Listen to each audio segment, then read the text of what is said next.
श्रोताओं, जैसे कि आप जानते हैं 15 नवंबर को हम जनजातीय गौरव दिवस के रूप में मनाते हैं। ये दिवस केंद्रीय मंत्रिमंडल ने 15 नवंबर 2021 को आज़ादी के 75 साल पूरे होने के जश्न के रूप में, यानी आज़ादी के अमृत महोत्सव के रूप में मनाने का निर्णय लिया था। और ये जो बहादुर आदिवासी स्वतंत्रता सेनानी हैं उनको सम्मानित करने हेतु हर वर्ष 15 नवंबर को जनजातीय गौरव दिवस के रूप में मनाने की मंजूरी दी है। हमारे साथ हैं डॉक्टर हीरा मीना। आप समाज सेवी हैं, साथ ही आप जनजातीय मुद्दों को लेकर समय समय पर उठाते रहे हैं और विभिन्न जनजातीय मुद्दों को लेकर राष्ट्रीय और अंतर्राष्ट्रीय गोष्ठियों में आपने भाग लिया है। अब इस गौरव दिवस को किस रूप में डॉक्टर हीरा मीना देखना चाहती हैं, इसी बारे में हम आप इनसे बात करेंगे। डॉक्टर साहब, कार्यक्रम में आपका स्वागत है। नमस्कार जी सर, बहुत बहुत शुक्रिया और आभार आपका कि आपने इस महत्वपूर्ण अवसर पर मुझे अपने जयपुर आकाशवाणी के माध्यम से श्रोताओं के समक्ष अपनी विचार वक्तव्य रखने का अवसर दिया। ये जो केंद्र सरकार द्वारा जनजाति गौरव दिवस जो मनाया जा रहा है 2021 से, ये बेहद महत्वपूर्ण है क्योंकि जनजाति समाज वो समाज है जिसने देश के लिए जल जंगल जमीन के लिए सबसे ज्यादा बलिदान दिए हैं और उनके पुरखों का या उनकी संस्कृति और इतिहास की जानकारी अभी तक है मुख्य धारा के सभी जो वर्ग है वो अछूते हैं या वो मतलब जानते नहीं है। इसी वजह से देश आजाद होने के 75 वर्ष बाद जो अमृत महोत्सव मनाया जा रहा है, इसमें देश के जो जनजाति समाज के जितने भी पुरखा रहे हैं, जितने भी संघर्षशील नायक रहे हैं, महानायक रहे हैं, उनके बलिदानों को याद करने के लिए या उनके बलिदानों को लिपिबद्ध करने के लिए और सभी जनमानस के सामने उनको एक चरित्र के रूप में, आदर्श चरित्र के रूप में प्रस्तुत करने के लिए जनजाति गौरव दिवस के रूप में मनाया जा रहा है।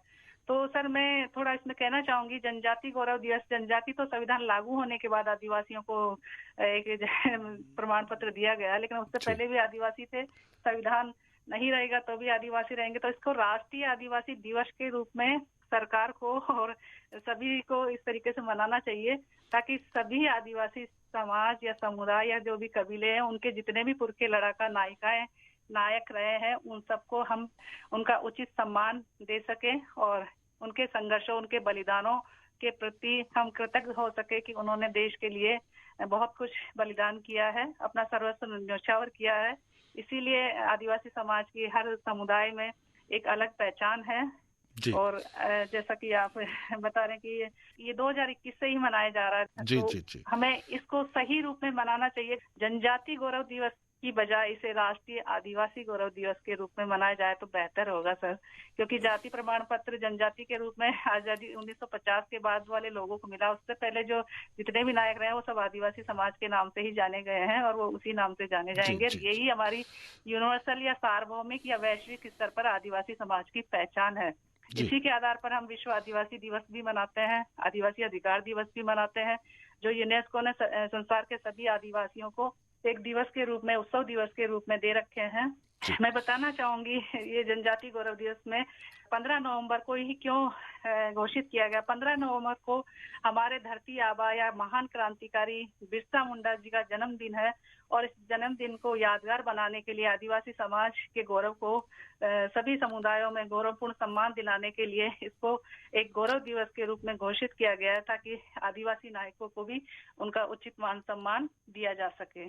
डॉक्टर हीरा मीना, हम आपसे यह भी जानना चाहेंगे कि 15 नवंबर को भगवान बिरसा मुंडा के जन्म दिवस के रूप में जो आदिवासी गौरव दिवस मनाया जा रहा है, क्या बाकी जो आदिवासी स्वतंत्रता सेनानी रहे हैं या आदिवासियों के लिए जिन्होंने कार्य किया, क्या उन लोगों को भी हम इतना सम्मान दिला पाए? क्या इस गौरव वर्ष में हमने उनको याद किया है?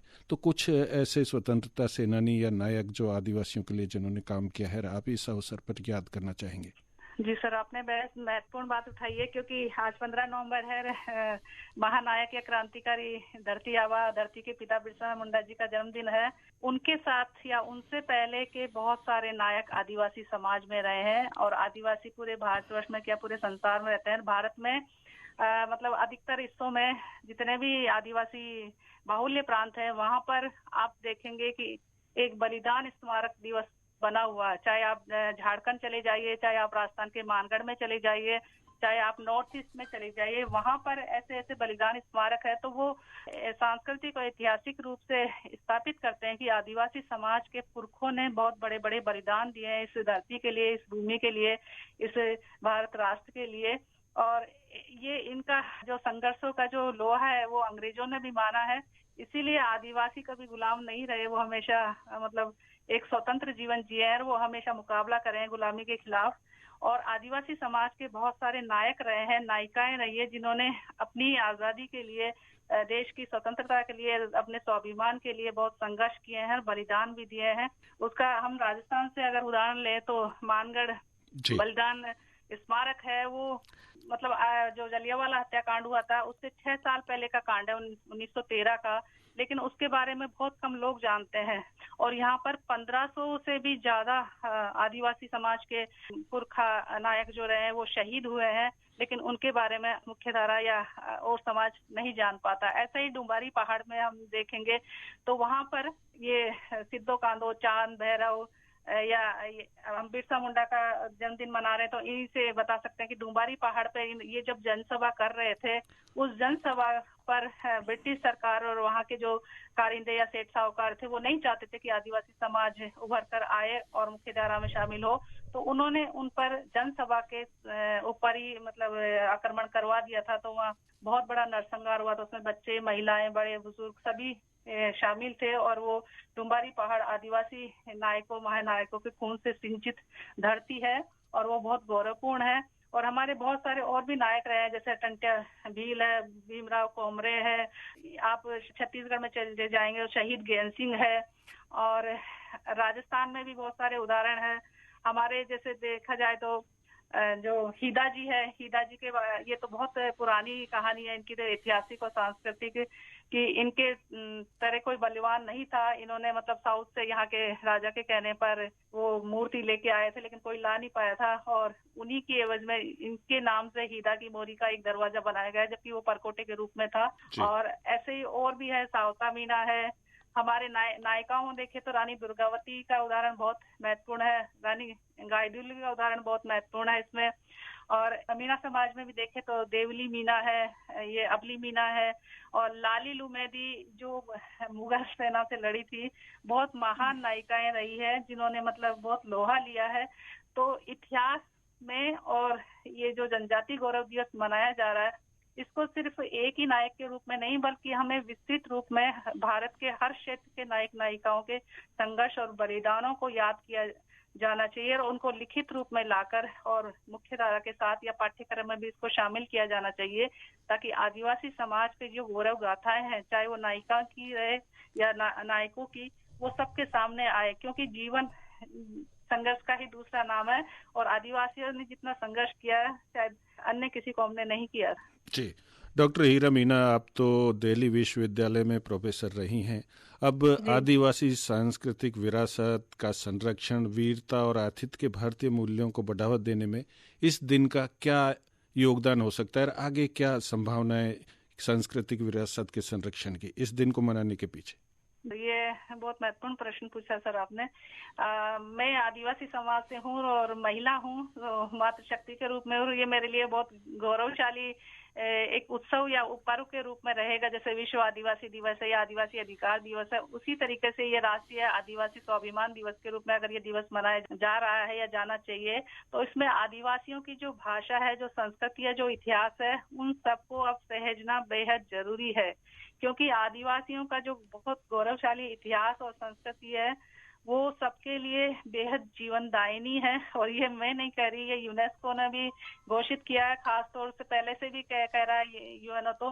लेकिन जब से कोरोना आया, कोरोना के बाद आदिवासियों की जीवन शैली और उनके जो तौर तरीके हैं जीवन निर्वाहन के, कम से कम चीजों में वो बहुत बेहतर तरीके से अपना जीवन यापन करते हैं। और सबके साथ सामूहिकता, सहभागिता, सहदायित्व और समर्पण के साथ सबको साथ लेकर चलने की जो भावना है, वो आदिवासी समाज में कूट कूट के भरी है। और आदिवासी समाज की विशेषता जो है सर, वो संसार की सबसे बहुत महत्वपूर्ण विशेषता है कि हर आदिवासी समाज की अपनी अपनी मातृभाषाएं और बोलियां हैं।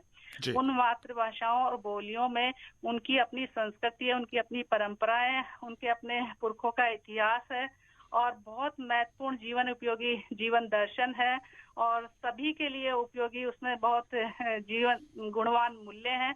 उन सब का संरक्षण करने के लिए ही जैसे यूएनओ ने आदिवासी भाषा वर्ष 2019 में मनाया था।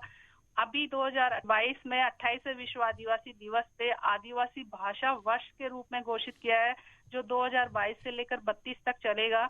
इसमें विशेष रूप से आदिवासियों की भाषा, साहित्य, संस्कृति, इतिहास को सहेजने के लिए ही आदिवासी भाषा वर्ष घोषित किया गया 2022 से लेकर 32 तक। और ये 28वें विश्व आदिवासी दिवस की जो थीम थी सर, ये मैं बताना चाहूंगी, विशेष रूप से आदिवासी महिलाओं को समर्पित करके इसकी थीम बनाई गई है कि परंपरागत ज्ञान के संरक्षण और प्रसारण में आदिवासी महिलाओं की भूमिका। क्योंकि आदिवासी वो समाज है जिसमें मातृ सत्तात्मक व्यवस्था पाई जाती है, क्योंकि महिलाओं का महत्व हर समाज में होता है लेकिन हर समाज इसको स्वीकार नहीं करता। महिलाएं बच्चे को गर्भ में लेती है, उसका मतलब पालन पोषण, गर्भ में भी उसकी ध्यान रखती है, बाहर घर वालों का भी ध्यान रखती है, जानवरों का, खेत खलियान का, जंगल पहाड़ का, सभी का ध्यान रखते हैं, उसका संरक्षण करते हैं, उसको जन्म भी देती है, फिर उसका पालन पोषण भी करती है और उसको अपनी भाषा, साहित्य, संस्कृति भी देती है। इसीलिए आदिवासियों की भाषा मातृभाषाएं कहलाती है सर, क्योंकि वो माँ से ज्यादा सीखते हैं, माँ का प्रभाव उन पे ज्यादा आता है और जो हमारे संस्कार है, जो हमारी परंपराएं हैं, वो हमारी मातृशक्तियों ने सहेजे, चाहे वो लोकगीत हो, चाहे वो लोकोक्तियां हो, चाहे मुहावरे हो, चाहे उनकी गायन शैली हो, चाहे उनके वो गोदने वाली परंपरा देखिए, चाहे उनकी खान पान के जो तौर तरीके हैं परंपरागत, जो उन्होंने एक पीढ़ी से दूसरी पीढ़ी, दादी से दादी या नानी से नानी, उनकी कई पीढ़ियों का अनुभव है उनके पास। और सभी सुरीजन जानते हैं कि मेडिकल वाले सारे कार्य भी हमारी माताएं हैं, दादी नानी ही करती आई है। आज हम मतलब तकनीकी से जुड़ गए, मेडिकल से जुड़ गए, तो हम कई समस्याओं से घिर गए, बल्कि उस वक्त ऐसी समस्याएं नहीं थी। और आयुर्वेद में भी उनके पास बहुत महत्वपूर्ण जानकारी है, हर बीमारी का इलाज है उनके पास। बच्चों की कोई दिक्कत हो जाती थी तो वो तुरंत खुद इलाज कर लेती थी, हंसली चक जाती है, कुछ हड्डी इधर उधर हो जाए तो बड़ों का भी इलाज कर लेते हैं, पुरुष हो या महिलाएं, और बहुत बिंदास बेधड़क जिंदगी जीते हैं और कर्मठ जिंदगी के साथ वो अपने परिवार और समाज को साथ लेकर चलते हैं सर। जी, डॉक्टर हीरा मीना, आप शिक्षक भी रही हैं, समाज सेवी। अब एक बात और हम आपसे पूछना चाहेंगे कि जो ये गौरव दिवस हम मना रहे हैं, क्या इस दिवस के मनाने से या एक दिन के मनाने से जो आदिवासियों की समस्याएं हैं या आदिवासी जो चाहते हैं उन समस्याओं का समाधान हो पाएगा? बहुत ज्वलंत मुद्दे पे आपने सवाल डाला कि एक दिन के उत्सव से क्या आदिवासियों की समस्याएं हल हो जाएगी? नहीं सर, बिल्कुल सही कह रहे हैं आप, एक दिन के उत्सव से आदिवासियों की समस्याएं हल नहीं होगी। हम आजादी का अमृत महोत्सव मना रहे हैं, लेकिन आदिवासियों से पूछिए कि क्या उनको आजादी मिली है, वो कहेंगे नहीं। क्यों? क्योंकि आदिवासी क्षेत्रों में अगर आप जाएंगे, दूर दराज के क्षेत्रों में, चाहे आप झारखंड चले जाइए, चाहे छत्तीसगढ़ चले जाइए, चाहे नॉर्थ ईस्ट चले जाइए, वहां देखिए सड़क नहीं है, बिजली नहीं है, शिक्षा नहीं है, स्वास्थ्य नहीं है और मूलभूत जो सुविधाएं हैं, रोजगार नहीं है। तो बताइए कैसे हल हो पाएगी ये चीजें? और खास तौर से आदिवासी क्षेत्रों में सरकारी आवागमन के साधन बहुत कम है। क्यों?